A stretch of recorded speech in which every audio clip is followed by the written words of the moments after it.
Hello नमस्कार दोस्तों, ये एमआरएस भर्ती में वहाँ पर बहुत ही बड़ा बदलाव किया गया है। अगर आप नहीं जानते इस बदलाव के बारे में तो आपको यहाँ पर रिजेक्ट भी किया जा सकता है। ठीक है, रिजेक्ट आपको फॉर्म एप्लीकेशन में नहीं किया जाएगा, आपको डॉक्यूमेंट वेरिफिकेशन में रिजेक्ट किया जाएगा।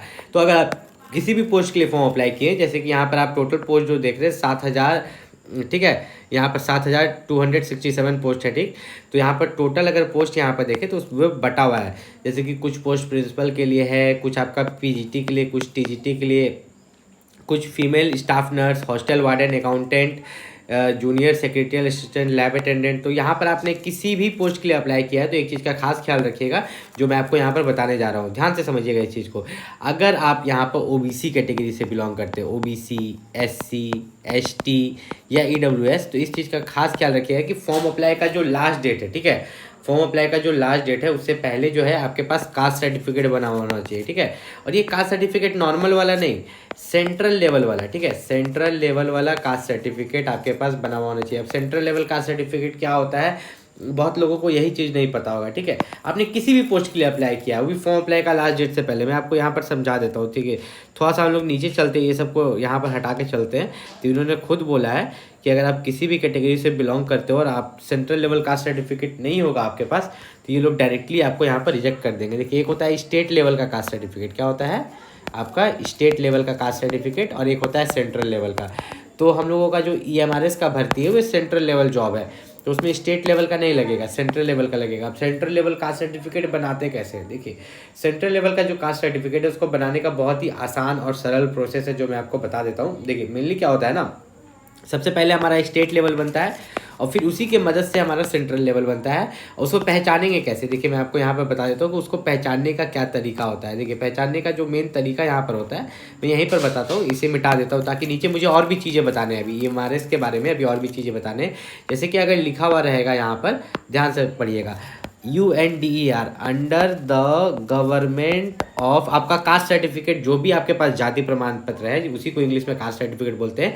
तो उसके सबसे ऊपर में लिखा हुआ अगर रहेगा under the government of India, ठीक है, नहीं, अंडर द गवर्नमेंट ऑफ, मान लीजिए कि आपका स्टेट का नाम लिखा हुआ है, जो भी आपका स्टेट का नाम है, मान लीजिए बिहार है, यूपी है, झारखंड है, वेस्ट बंगाल है, राजस्थान है, जो भी आपका स्टेट का नाम है, अंडर द गवर्नमेंट ऑफ के बाद अगर वे लिखा हुआ है आपके स्टेट का नाम, तो वे स्टेट लेवल है। ठीक, लेकिन वहीं पर अगर अंडर द गवर्नमेंट ऑफ आपके स्टेट के नाम की जगह सीधा लिखा हुआ है under the government of India, क्या लिखा हुआ है, under the government of India, इसका मतलब कि सेंट्रल लेवल कास्ट सर्टिफिकेट है। अपने कास्ट सर्टिफिकेट में सबसे ऊपर जाके आप वो चीज़ देख सकते हो।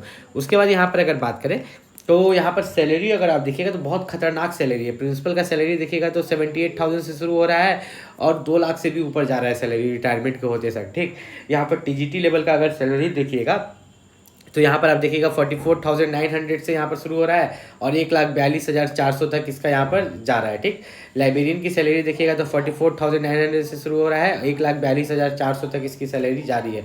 तो लगभग हर किसी का सैलरी बहुत खतरनाक है। यहाँ पर अकाउंटेंट का सैलरी भी देखिएगा तो 35,400 से लेके 1,12,400 तक है।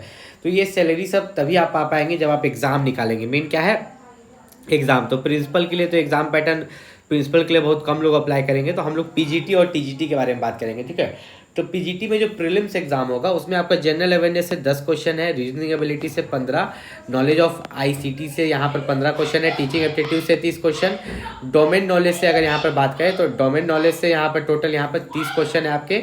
ठीक है, और फिर ये जो क्वालिफाइंग है इंग्लिश हिंदी, ये तो सभी में रहेंगे। ठीक है, लेकिन ये 20 है।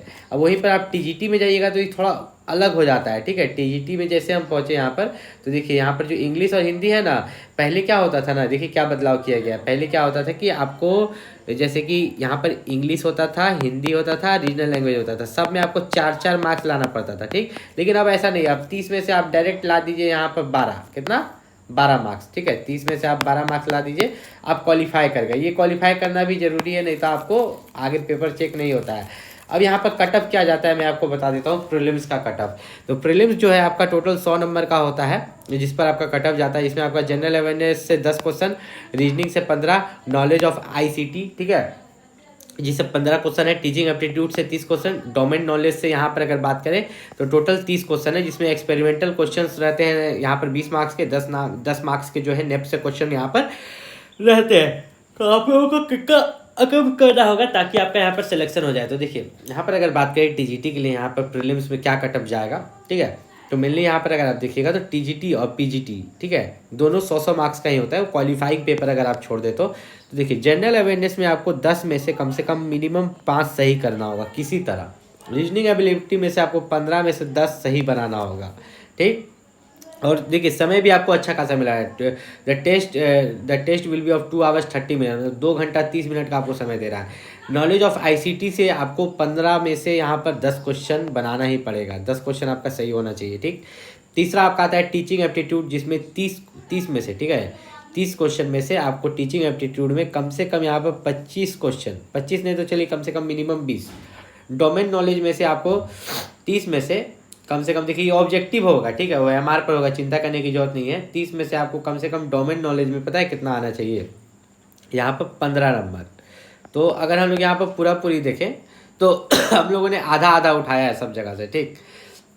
तो जब आप इसको जोड़िएगा 10, 20, 30, 40, 50, ठीक है 60, लगभग यहाँ पर मैंने देखा कि 60 नंबर, कितना 100 में से 60, लेकिन कट ऑफ इतना नहीं जाता है, कट ऑफ 70 प्लस जाता है, कितना 70 प्लस। तो 70 प्लस जाता है तो इसके लिए हम लोगों को क्या करना होगा, मार्क्स बढ़ाना होगा। तो जो सब्जेक्ट आपका मजबूत है, जैसे रीजनिंग मजबूत है तो उसमें आप बढ़ाइए कि हम रीजनिंग में चलिए फुल लाएंगे।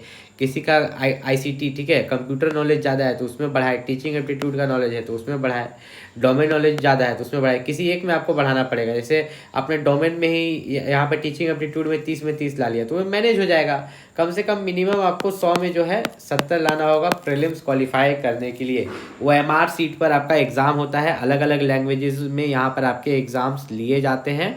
और यहाँ पर अगर बात करें, ठीक है, तो ये जो जितने भी आपके ये एग्ज़ाम्स है आप देख रहे हो तो इसमें पार्ट 2 भी है, ठीक है, टीजीटी में भी पार्ट 2 है डिस्क्रिप्टिव, जिसमें कि ऑब्जेक्टिव 40 नंबर रहेगा, डिस्क्रिप्टिव 15 क्वेश्चन रहेगा, ठीक है, नंबर ऑफ क्वेश्चंस बता रहे हैं। और मार्क्स भी उतने मार्क्स का ही रहता है, और objective 40 question 40 marks, descriptive 15 question 60 marks. ये 3 घंटे का समय में आपका होता है। Merit list for the post of TGT will be prepared on the basis of performance in the tier 2 examination. Tier 2 examination में जैसा आपका परफॉर्मेंस होगा उसी पर आपका यहाँ पर जो है मेरिट बनने वाला है। 10 गुना बच्चों को बुलाया जाएगा आपका टीयर 2 में।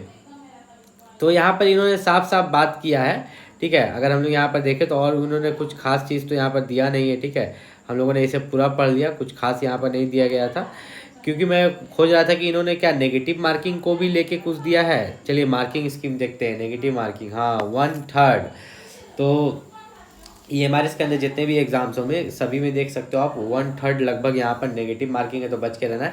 अरे देखिए अगर आप ईएमआरएस में किसी भी भर्ती के लिए तैयारी कर रहे हैं तो एक लास्ट चीज़ मैं आपको यहाँ पर बता देता हूँ जो कि आपके काम आ सकता है। और अगर आपने पहले से वही चीज़ कर लिया है तो चलिए वो आपके काम नहीं आएगा, लेकिन मेरा फ़र्ज़ है कि मैं आपको यहाँ पर बता दूँ ताकि आपको मदद मिल पाए। यहाँ पर थोड़ा सा नीचे चलते देखिए, अगर आप इन सब में से किसी भी पोस्ट के लिए फॉर्म अप्लाई किए हैं तो इन सभी के लिए जो सबसे बेस्ट बुक है उन सभी का लिंक मैंने इस वीडियो के डिस्क्रिप्शन में दे दिया, वहाँ से जाके आप परचेस कर सकते हैं। Principal, PGT, TGT, female staff nurse, hostel warden, accountant, GSA, lab attendant, सभी के लिए मैंने दे दिया है। आप वहाँ से जाके परचेस कर सकते हो। मान लो किसी का छूट गया होगा, मैंने किसी का बुक नहीं दिया होगा तो आप वहाँ पर कमेंट कर सकते हो, मैं वहाँ पर लगा दूंगा बुक का लिंक। मिलते हैं अगले वीडियो में, तब तक